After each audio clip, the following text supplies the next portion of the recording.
بسم اللہ الرحمن الرحیم صلاۃ والسلام علیک یا سیدی یا رسول اللہ وعلی آلک و صحابک یا سیدی یا حبیب اللہ۔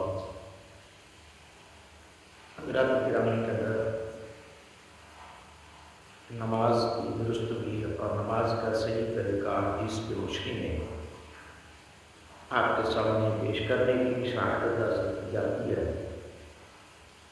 بیان ہوا کہ تکبیر تحریمہ کے بعد کانوں کا کام اٹھانا چاہیے یا نہیں، پھر اس کے بعد ہاتھ کہاں باندھنے ہیں، پھر اس کے بعد سورۃ الفاتحہ سے پہلے اونچی آواز سے بسم اللہ پڑھنی چاہیے یا نہیں۔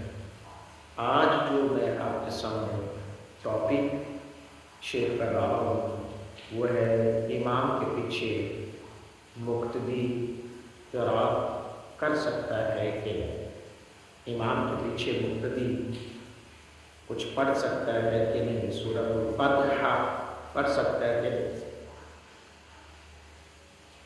تو آئیے احادیث کی روشنی میں آپ کے سامنے یہ ساری چیزیں رکھنے جا رہا ہوں۔ امام کے پیچھے مقتدی کو قرآن پاک پڑھنا سخت منع ہے۔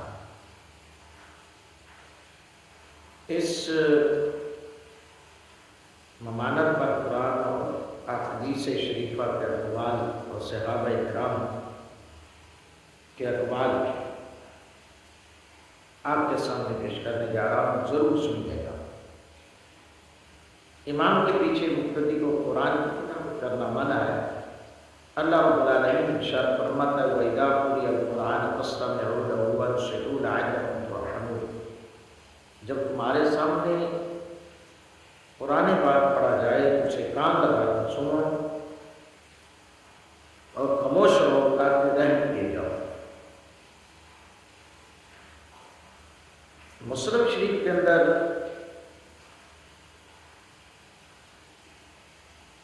باب تحریم الکلام فی الصلاۃ اور بخاری نے باب ما ینہی من الکلام فی الصلاۃ میں حضرت زید بن ارقم رضی اللہ تعالیٰ عنہ سے روایت کی۔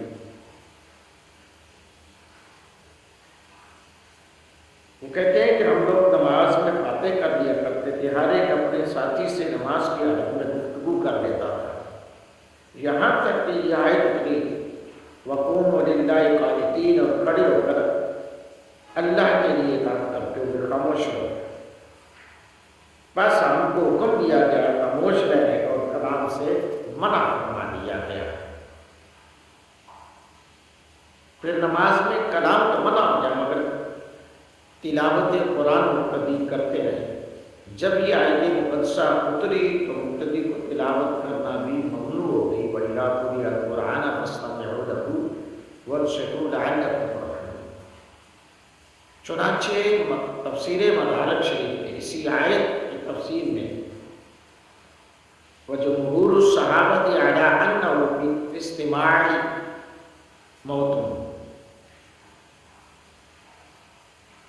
عام صحابہ کرام کا فرمان یہ ہے کہ آیت مقتدی کے قرات امام سننے کے متعلق ہے۔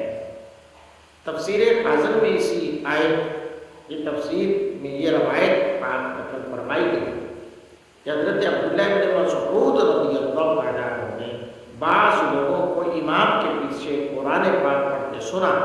جب فارغ ہوئے تو فرمایا کہ کیا ابھی تک یہ وقت نہ آیا کہ تم اس آیت کو سمجھو وَإِذَا قُرِئَ الْقُرْآنُ فَاسْتَمِعُوا لَهُ وَانصِتُوا لَعَلَّكُمْ تُرْحَمُونَ۔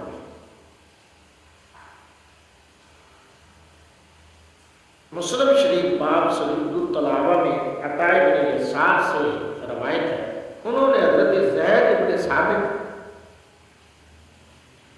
رضی اللہ تعالیٰ عنہ صحابی سے امام کے ساتھ قرات کرنے کے متعلق پوچھا تو آپ نے فرمایا کہ امام کے ساتھ بالکل قرات جائز نہیں ہے۔ مسلم شریف میں باب التشہد میں ابو بکر نے سلمان سے پوچھا کہ ابو ہریرہ کی حدیث کیسی ہے تو آپ نے فرمایا کہ بالکل صحیح ہے، یعنی یہ حدیث جب امام قرات کرے تو تم خاموش رہو، بالکل صحیح حدیث ہے۔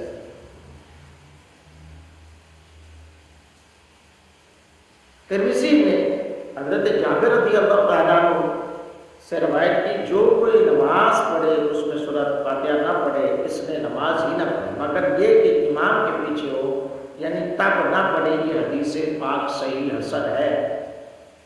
نسائی شریف میں حضرت ابو ہریرہ رضی اللہ تعالیٰ عنہ سے روایت ہے، حضور علیہ الصلوۃ والسلام نے فرمایا امام اس لیے مقرر کیا گیا ہے کہ اس کی پیروی کی جائے،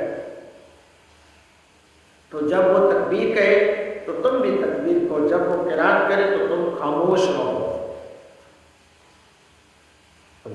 یہ حدیث کس چیز کا اشارہ کر رہے ہیں، کس چیز کی طرف باتیں کر رہے ہیں؟ آج جو بات کی جاتی ہے جی فاتحہ نہیں تو نماز نہیں، تو یہاں پر کیا ہے؟ ان احادیث نبویہ کو کہاں لے کر جائیں گے جو امام کے پیچھے قرات کرتے رہتے ہیں، امام کے پیچھے پڑھتے رہتے ہیں؟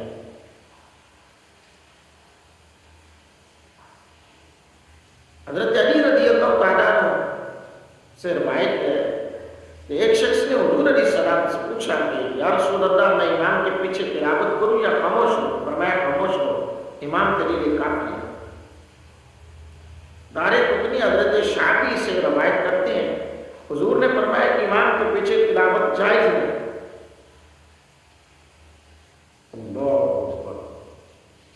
باقی نے قرات کی بات میں حضرت ابو ہریرہ رضی اللہ تعالیٰ عنہ سے روایت کی، انہوں نے حضور سے روایت کی، آپ نے فرمایا جس نماز میں سورۃ فاتحہ نہ پڑھی جائے وہ ناقص ہے سوائے اس نماز کے جو امام کے پیچھے۔ اب واضح الفاظ ہیں، وہ منفرد اکیلے نماز پڑھنے کا حکم ہے۔ اب جماعت کے ساتھ جب آپ امام کے پیچھے ہو تو آپ خاموشی سے نماز پڑھیں گے، خاموشی سے قرات سنیں، اور یہاں پر سری نماز ہو، جاری نماز ہو، ہر حال میں امام کے پیچھے قرات کرنا جائز نہیں ہے۔ امام محمد نے موطا میں، عبدالرزاق نے اپنی مصنف میں حضرت عمر رضی اللہ تعالیٰ عنہ سے روایت کی، جو آپ فرماتے ہیں کہ جو امام کے پیچھے تلاوت کرے کاش اس کے منہ میں پتھر ہو۔ ان تمام حدیثوں میں فیصلہ آپ پہ کرنا ہے، جو ذخیرہ حدیث کا آپ کے سامنے پیش کیا ہے، اس سے آپ کو خود فیصلہ کرنا ہے کہ امام کے پیچھے آپ کیا کرنا چاہیں گے۔ قرات کریں گے تو پھر ان حدیث کے خلاف جائیں گے، اگینسٹ جائیں گے، اب فیصلہ آپ کے ہے، حدیث کے اگینسٹ جانا ہے یا حدیث پر عمل کرنا ہے۔